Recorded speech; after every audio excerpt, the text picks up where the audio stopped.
حياكم الله جميعا. اليوم معنا في الندوة الافتراضية الخاصة بقطاع التكنولوجيا والاتصالات. معكم أخوكم ياسر الحربي، مدير عام برنامج جائزة الملك خالد المكلف. بالبداية خلونا نطلع كذا بشكل سريع على محاور ندوة اليوم. next slide please. راح نتكلم بشكل مختصر عن مؤسسة الملك خالد وبرامجها وأهدافها، وبعد كذا سيتم التطرق إلى الاستدامة في قطاع التكنولوجيا والاتصالات واتجاهاتها الحديثة. برضو حنتكلم عن معايير وأطر قطاع التكنولوجيا والاتصالات، وفي نفس الوقت سيتم عرض دراسات وحالات من الممارسات الرائدة في هذا القطاع. Next please. ما يخفى عليكم أنه أحد أهم أهداف مؤسسة الملك خالد هي المساهمة في تحقيق الازدهار وتمكين أصحاب المصلحة عبر عدة برامج، من أهمها طبعا الاستثمار الاجتماعي وبناء القدرات وكسب التأييد. المؤسسة تعمل بشكل أساسي على تحقيق تكافؤ الفرص في المجتمع السعودي، ومن أجل تحقيق هذه الأهداف يعني تجد أنه برامج المؤسسة تهدف إلى خلق فرص اقتصادية مجتمعية من خلال حل للمعوقات الاجتماعية. بالطبع هالشيء يتضمن دعم السياسات اللي أساساً تعالج جذور وأسباب هذه المعوقات الاجتماعية. Next slide please. برنامج جائزة الملك خالد ما يخفى عليكم أنه هو أحد برامج المؤسسة، صمم من قبل حوالي 14 سنة بهدف أن يكون أداة تغيير وتطوير فاعلة وشاملة للأداء. برنامج جائزة الملك خالد يتضمن 3 جوائز: جائزة شركاء التنمية، وجائزة تميز المنظمات غير الربحية، وجائزة الاستدامة. تهدف جائزة الملك خالد بشكل عام إلى تعظيم الأثر الإيجابي. كذلك نهتم يعني جدا بموضوع تعزيز الممارسات الرائدة. يعني تسعى المؤسسة الجائزة بشكل أساسي في أن تكون مصدر للتحفيز والإلهام، وكذلك إلى رفع مستوى كفاءة الأداء، وأخيرا إلى إيجاد بيئة محفزة لتبادل أفضل الممارسات المحلية والعالمية طبعا. أتمنى بإذن الله تكون الندوة اليوم مثرية لكم وإضافة لرصيد معرفتكم ومعلوماتكم. أترك المجال للزملاء من شركة Accountability.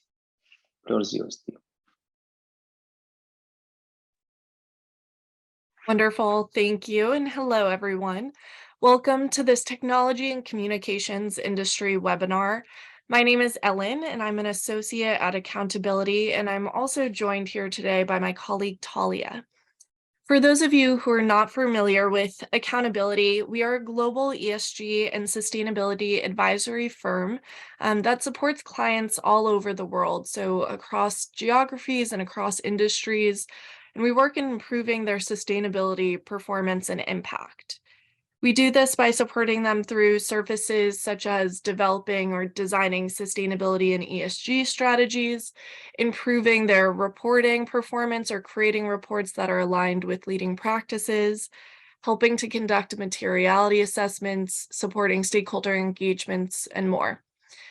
In addition to our advisory services, we also have our Accountability AA1000 series of standards, which are principle-based frameworks used by global businesses, private enterprises, governments, and other public and private organizations to demonstrate leadership and performance in accountability, responsibility, and sustainability.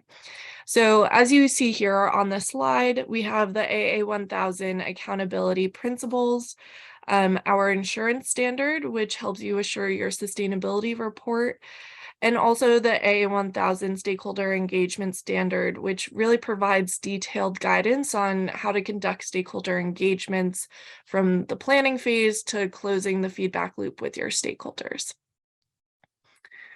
On the next slide, you'll see that we've been working in Saudi Arabia for over a decade now. And on the slide, you can see some of the clients we've been working with. And we're in Saudi Arabia to help our clients improve their sustainability practices in areas such as sustainability strategy development and implementation, sustainability reporting, CSR impact evaluation, and investor relations design.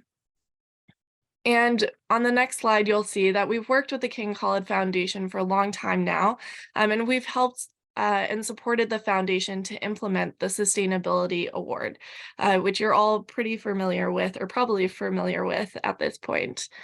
The Sustainability Award is the first award and program of its kind in the kingdom, and it's all about recognizing sustainability excellence in Saudi Arabia. The aim of the award is to improve corporate sustainability practices of small and large companies in the kingdom, and to incentivize award participants to have ambitions to have better sustainability practices and to always be improving on them. The award is aligned to both international and local Saudi sustainability frameworks, which are considered leading practice. And we've outlined a few of them here. In terms of global frameworks, we have the GRI, the Global Reporting Initiative, the UN Global Compact, the UN SDGs, and more. And then on a local level, the award is aligned to Vision 2030. It's important to note that in the past, the Sustainability Award took place once a year, but we've now moved to a 2-year award cycle where the focus on the first year is on training and capacity building, and then the next year is when the actual award application period, scoring, scorecard development, and the winner's announcement all takes place. This webinar is actually part of the capacity building and training period, and we hope that you're able to implement some of the leading practices that we'll be talking about today, and that you participate in the Sustainability Award next year. Now that I've introduced the award, I want to move on and talk about what sustainability actually means for the technology and communications sector.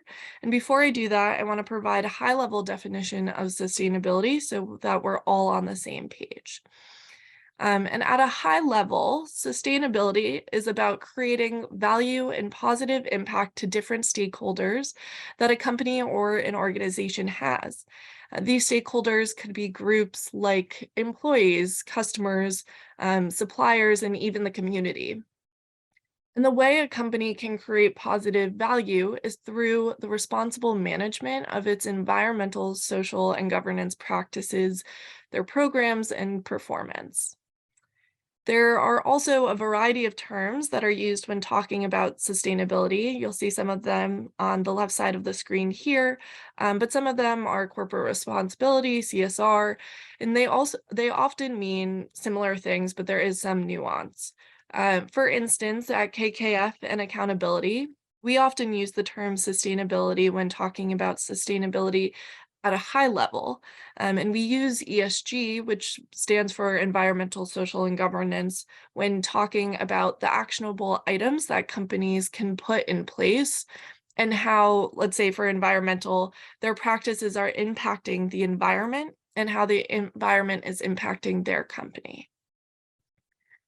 So on the next slide, we'll start talking about once we have a common understanding of sustainability and ESG, we also wanted to cover what it all means for the technology and communications sector.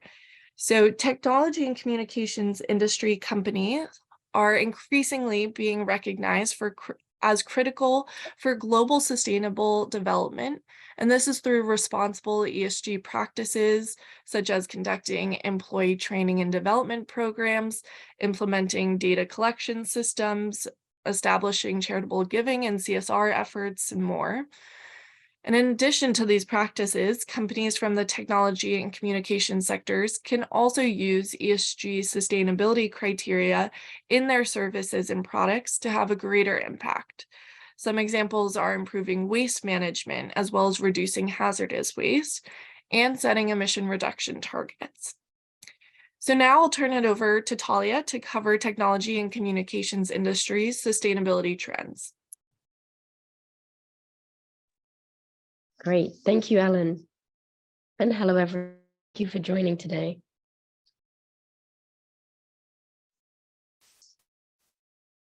So now that we have seen an overview of what sustainability is and what it means for the technology and communications industry, we wanted to bring to your attention some trends that we are seeing in the industry, both on a global scale and in.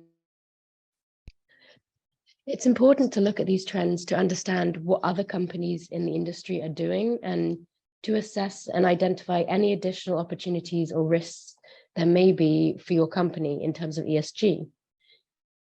First, look at the global trends that we are seeing. Globally, the technology industry is critical to sustainability, and some global trends may include the huge and growing investment in climate technology startups.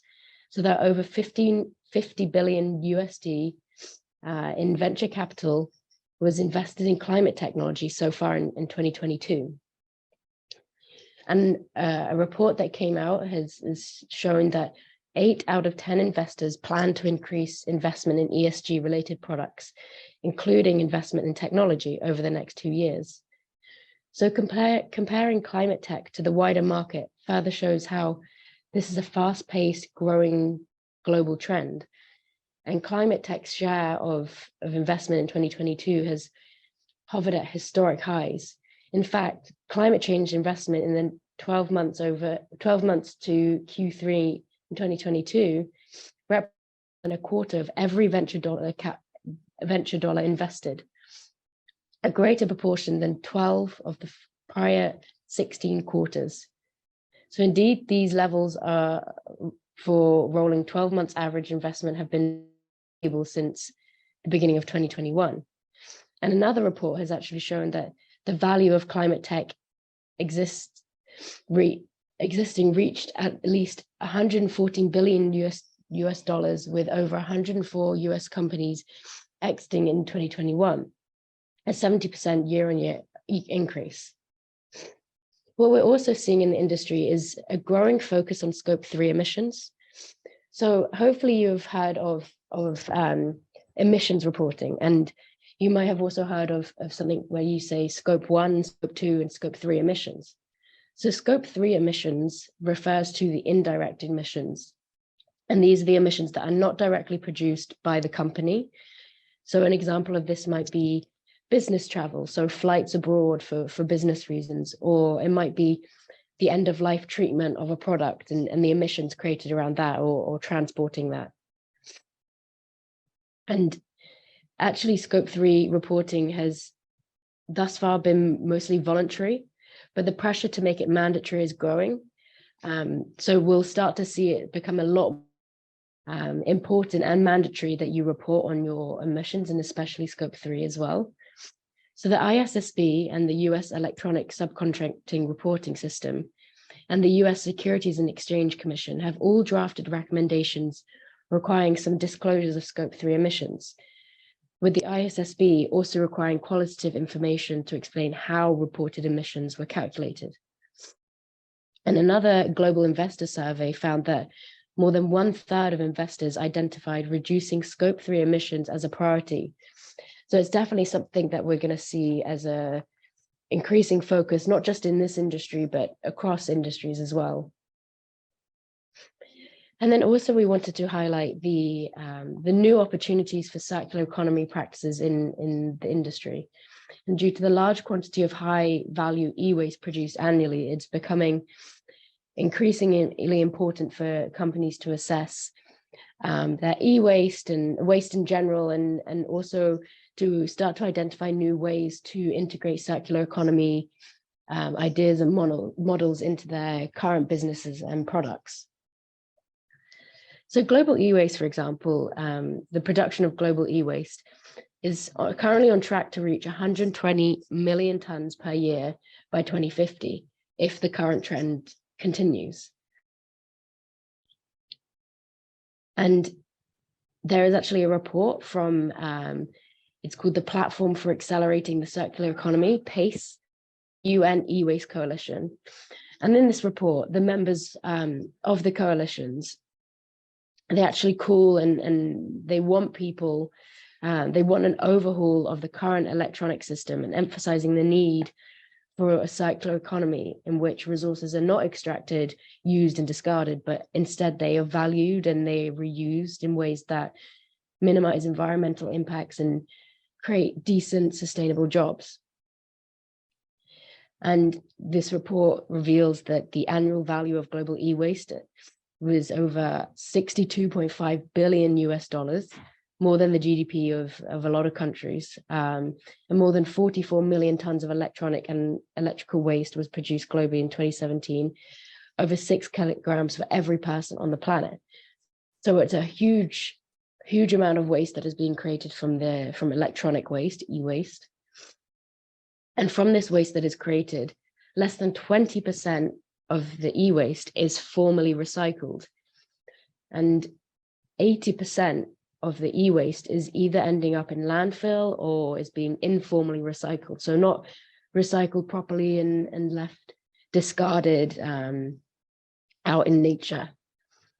And much of this waste that is being informally recycled, discarded, put in landfills, it exposes workers to hazardous and carcinogenic substances, so creating very severe health concerns. And the e-waste that's in landfill contaminates the soils and groundwaters and puts food systems, supplies, and water sources at risk. And in addition to the health and pollution impacts, improper management of e-waste is resulting in a significant loss of scarce and valuable raw materials such as gold and platinum, cobalt, and other rare.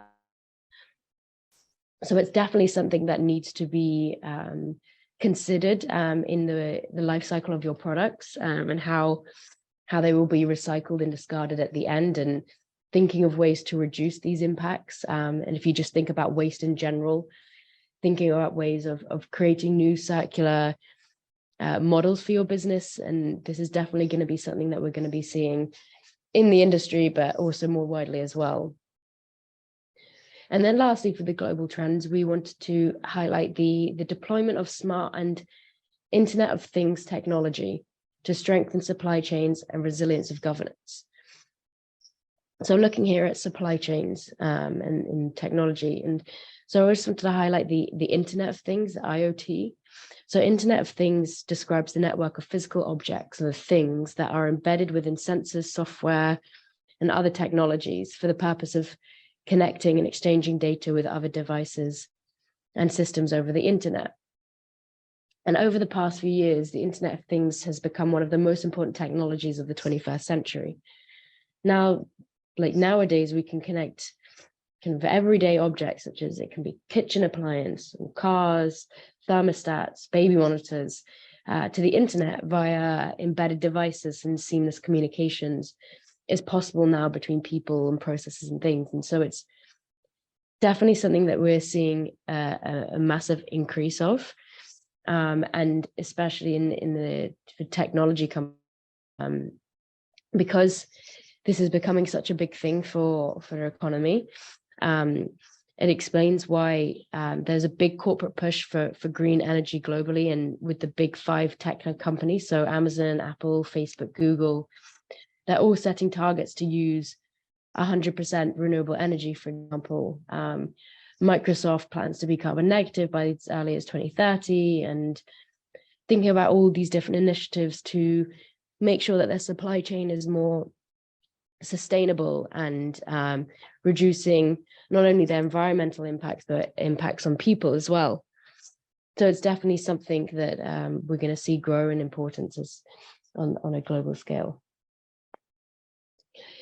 And then if we take a look at the trends we're seeing in the kingdom, so sustainability in the sector is growing strong and quickly. So valued at 38.4 billion USD, KSA's tech sector is the largest in the region. Saudi Arabia has the largest market share of the Gulf region's information and communications technology industry. The largest subsectors within the overall Saudi ICT sector are the technology market, which accounts for about $19.5 billion in economic activities. You also have the communications market worth $18.9 billion.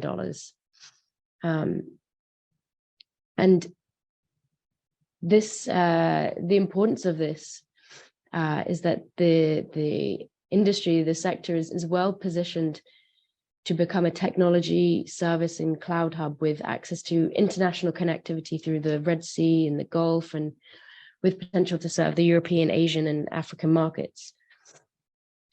And and highlighting the importance and the growth of this sector.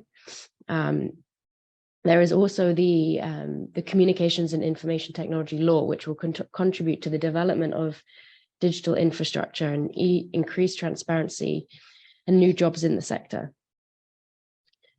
In May of this year, 2022, the Ministry of Communications and Information Technology announced that approval of the Communication and Information Technology Law with the intent of overhauling Saudi Arabia's digital infrastructure and supporting growth in the communications and IT sectors. So this law seeks to improve the flexibility and competitiveness of Saudi Arabia's digital infrastructure and regulatory framework, and continue the growth of the country's digital economy and digital transformation of its industries. And the law is expected to further solidify Saudi Arabia's status as a regional hub for innovation and technology investments and improve the country's global competitiveness in those sectors. So we'll definitely see a growth in this industry of jobs. And with that will come the opportunities to do things in a sustainable way. So looking across the E, S, and G fields of how the industry can continue to push the way in sustainability and lead its practices in, for example, in the social realm. How will it lead its diversity, equity, inclusion, or its training and development practices? So it will be interesting going forward to see how this grows and develops, because it is definitely growing rapidly and there is increasing attention and importance put on this sector. Then, as we saw with the global trends of the Internet of Things sector, it's also growing in the region, in Saudi. And it's growing rapidly and will aid also the sustainable management of critical areas like energy, waste, water, and supply chains. And Saudi Arabia is currently building several smart cities, which I'm sure you have heard of, such as Neom and in the Red Sea, you've got Qiddiya and many others. And the aim is to be the world's most connected and digitalized nation by 2030. And according to the International Data Corporation, IDC, Saudi Arabia's Internet of Things market is estimated to reach $2.9 billion US dollars by 2025, with an annual growth rate of 12.8%. So specific areas of focus include industrialized Internet of Things, IA, cloud computing, data centers. And in addition, Saudi Arabia aims to equip 5 existing cities with smart infrastructure to rank amongst the top 100 cities worldwide. Opportunities also exist for international companies to develop industrial Internet of Things solutions tailored to local businesses, specifications, and higher levels of operational effectiveness. And specific opportunities include predictive maintenance, asset tracking, fleet management, warehouse optimization. So looking how current systems can become more efficient, become more sustainable, reduce their impacts on the environment, and yeah, really improve the efficiency of everything that is already currently growing. And then lastly, we wanted to highlight the growth of female participation in KSA tech sectors. So currently it's not super high, but a partnership between the Saudi Authority for Data and Artificial Intelligence and Google will provide free AI and tech training to 25,000 women worldwide. So this is an example of how there is the push to increase female participation in the workforce in alignment with Vision 2030 goals. So in October of this year, in 2022, the SDAIA partnered with Google and they launched this program with really the aims to reduce the gender gap in the tech sector, and especially around artificial intelligence, AI.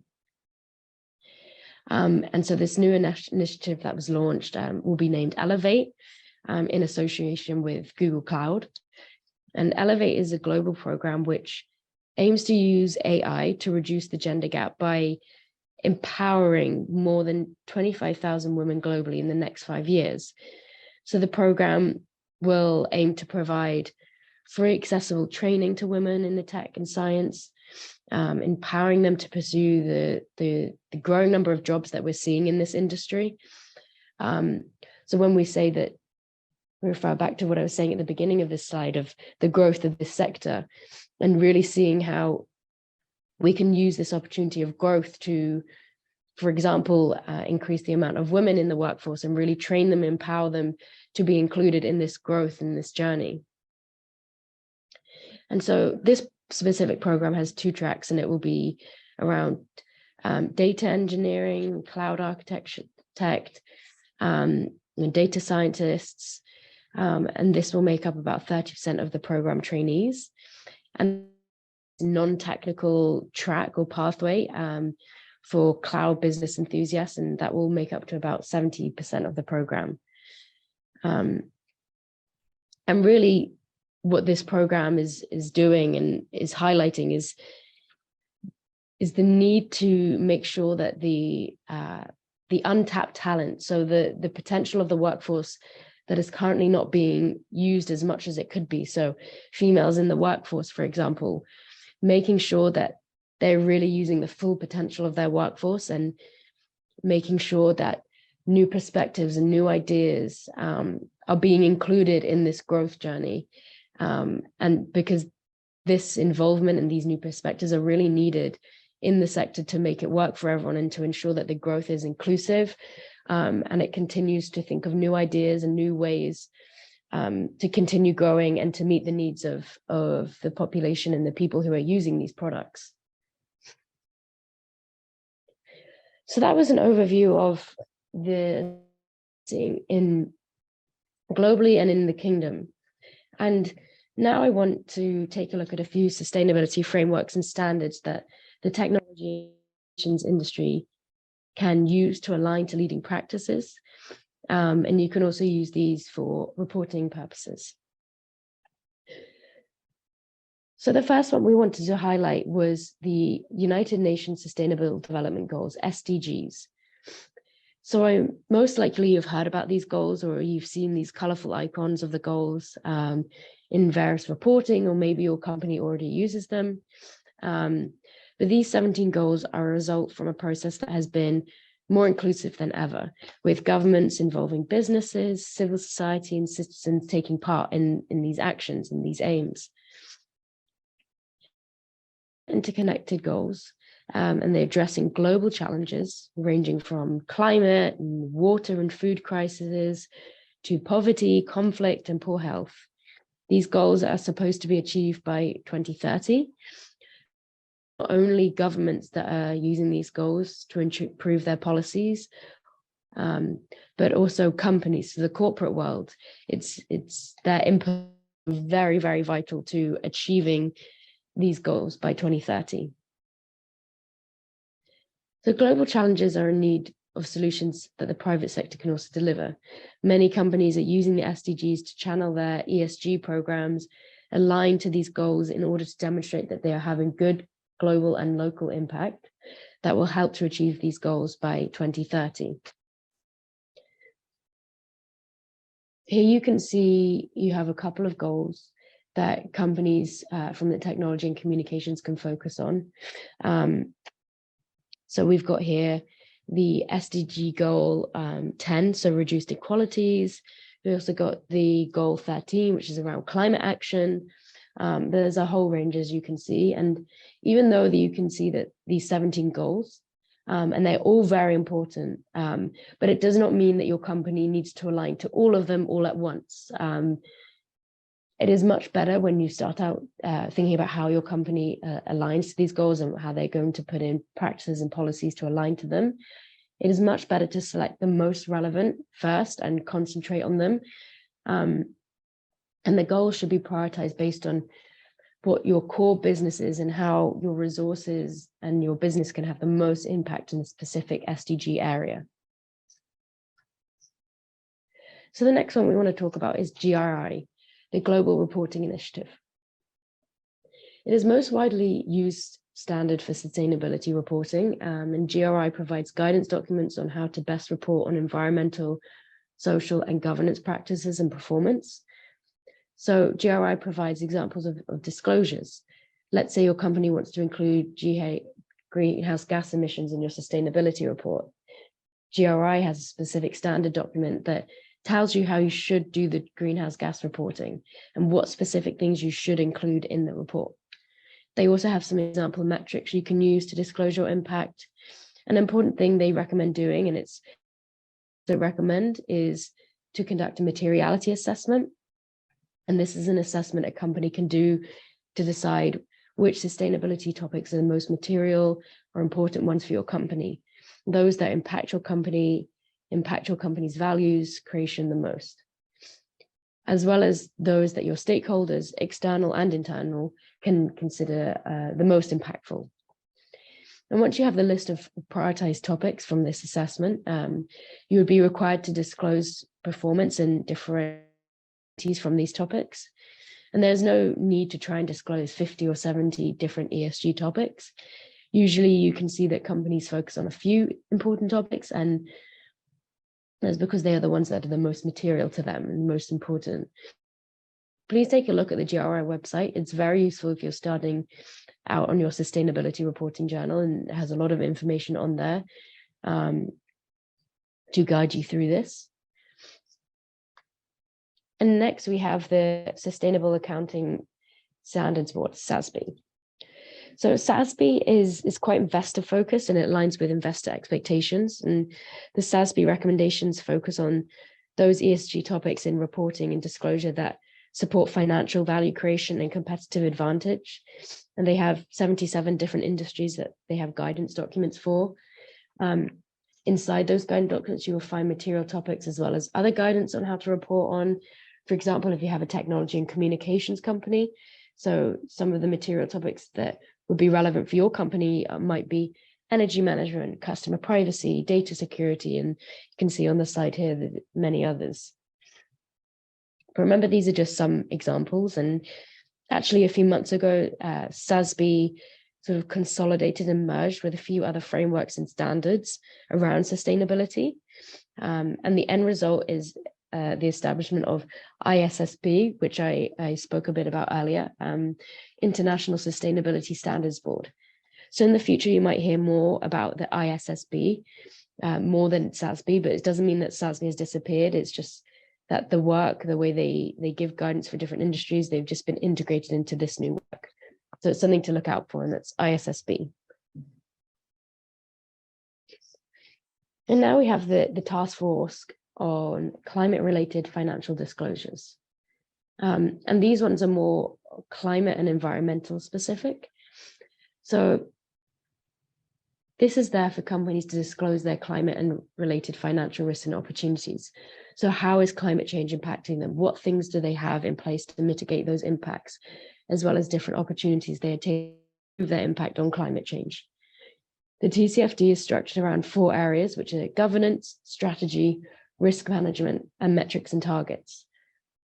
And in each of those thematic areas, you would have some recommendation that TCFD says you should be reporting on. For example, in the risk management, one recommendation is if you have any processes in place to manage. So TCFD is increasingly gaining support among companies around the world. And as you can see in the graph here, one thing to notice that there, you can see the growth of the use of TCFD supporters. And one thing we did find is that there aren't any companies in Saudi using TCFD at the moment, and which is really a gap in the market. So there are over 300 companies in the sector, but 0 in Saudi or Middle East. So we'd recommend checking their website to get familiar with TCFD and using it and be considered as being a leader or a pioneer, as you would be one of the first to start using reporting to TCFD. And actually, before we go on to the next slide, I just wanted to highlight there is actually something also being developed called the TNFD framework. So this one is the Task Force on Nature-Related Financial Disclosures. And this will enable financial institutions to integrate nature into decision-making.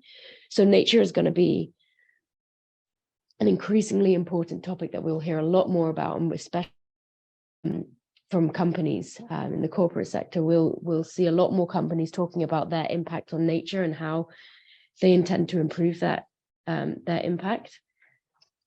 And FD framework, so on nature, is used organizations to report and act on involving nature-related risks, with the ultimate aim of supporting a shift in global financial flows away from nature negative outcomes and towards what you call nature positive outcomes. So how are you having a positive impact on nature? So this is being developed at the moment, so expect to hear a lot more about TNFD in the coming year, and especially a lot more about companies reporting and assessing their impacts on biodiversity and nature. And then finally, we have the Science-Based Target Initiative, so SBTI. And this one is more of an initiative than a standard per se. So this organization provides companies with kind of guidelines and aims to help companies set climate targets that are aligned with the limitation of 1.5 degrees Celsius global warming. So if you're setting climate targets that are following the SBTI guidance, it means that your climate targets are aligned to climate science, and they follow the science and respect the work towards achieving the Paris Climate Agreement with the global, reducing global warming to 1.5 degrees. So technology and communication companies can set science-based targets and improve the competitiveness. So you have this factor that differentiates you from other companies in the industry because you're following leading practice, and then the Science-Based Target Initiative is really considered as leading practice and really ensures that your targets you are setting about reducing emissions and net zero, for example, are really following climate science very closely. So we all know that it shows also that we're supporting the transition to net zero, and we know that Saudi Arabia has ambition of achieving net zero by 2060. But actually, when we looked at who has set net zero targets in the kingdom, we only found one company in the sector, STC, and one non-sector company, Marden. So we really recommend you also taking a look at this initiative so you can position yourself as a leader in the kingdom again. So that was an overview of the key standards and frameworks that are very, very important and relevant to your industry. And we really recommend having a look at these frameworks and standards. In some cases, or to be honest, in most cases, you have a chance to be a leader in your industry and in the kingdom by following and reporting to these standards and frameworks. They are really increasing globally, and it's really considered leading practice to follow these standards and frameworks. So it's important that your company considers these to match practices. I am now going to hand you over to my colleague, who will take you through some leading practices, some specific ones of some companies that we've highlighted, and give you a bit more insight and inspiration for how your company may want to improve its ESG practices. Thank you. Great, thank you, Talia. So moving into the case studies, the first company that we wanted to highlight is Microsoft, because while they are a multinational technology company that produces, a vast number of products and services, they're also committed to integrating ESG strategies into all aspects of their business. And this can be seen not only in their commitments, but also in their actions as well. For instance, Microsoft is committed to conducting their business in ways that are principled, transparent, and accountable, and includes involvement from the whole organization. Further, their ESG disclosures are aligned with GRI, TCFD, SASB, the SDGs, and CDP. And in fact, it's important to note here that Microsoft has been reporting to CDP since 2010 and has made it to the CDP Climate Change A list. So Microsoft, on the next slide, you'll see that Microsoft really has been a leader in this space, as it was among the first companies to align its human rights work with the UN guiding principles on business and human rights. Along with being on the forefront in this area, they are also committed to transparency as they create a human rights report annually. In addition, Microsoft has set up their company structure to support successful ESG initiatives.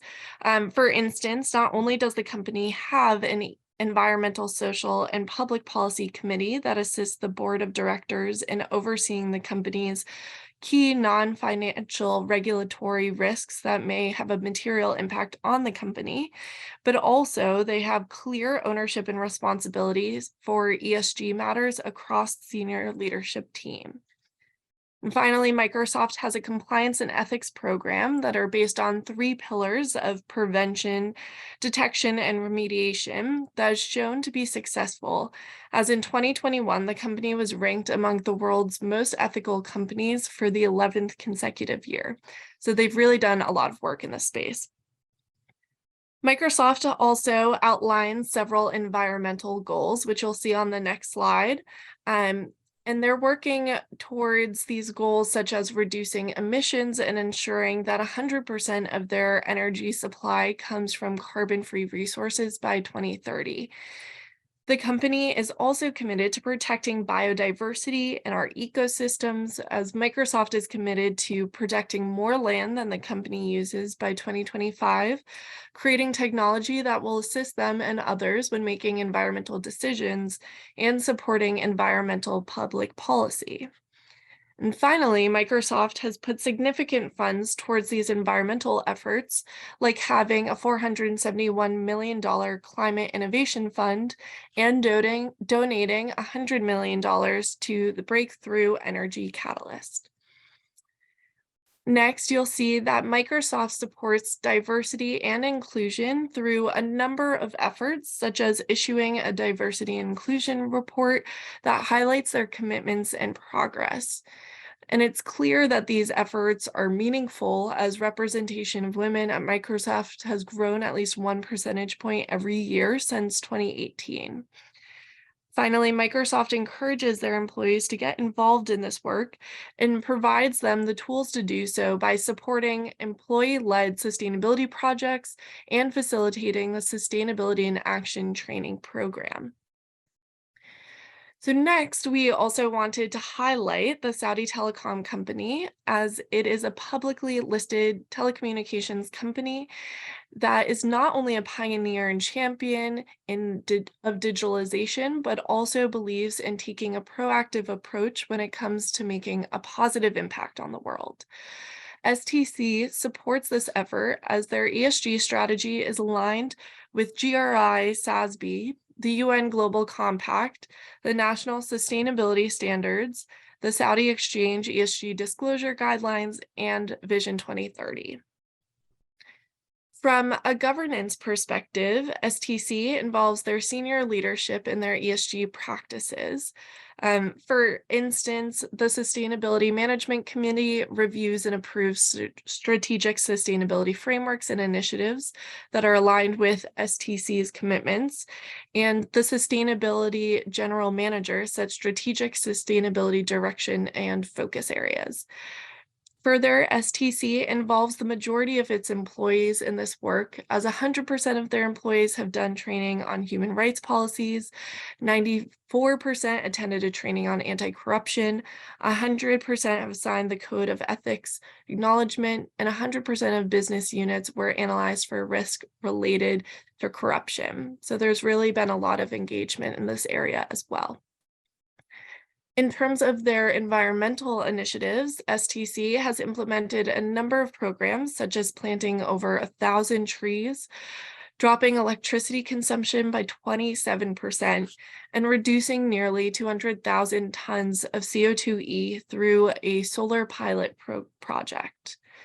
STC also focuses their efforts on waste and water management, and they've seen a 50% reduction of paper consumption compared to 2018, a 40% reduction of water consumption compared to 2019, and 70% of their total e-waste generated is recycled.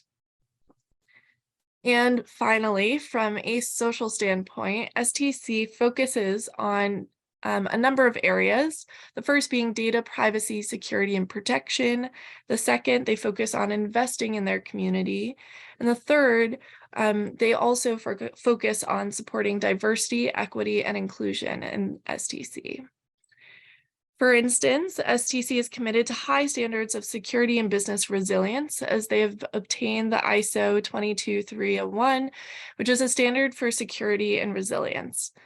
In addition, STC is also committed to community investments as they've implemented a program called Inspire You, which supports digital startups. This program has proven to have numerous benefits, such as creating over 600,000 jobs. Further, STC is also focused on diversity, equity, and inclusion as they monitor and report on these metrics.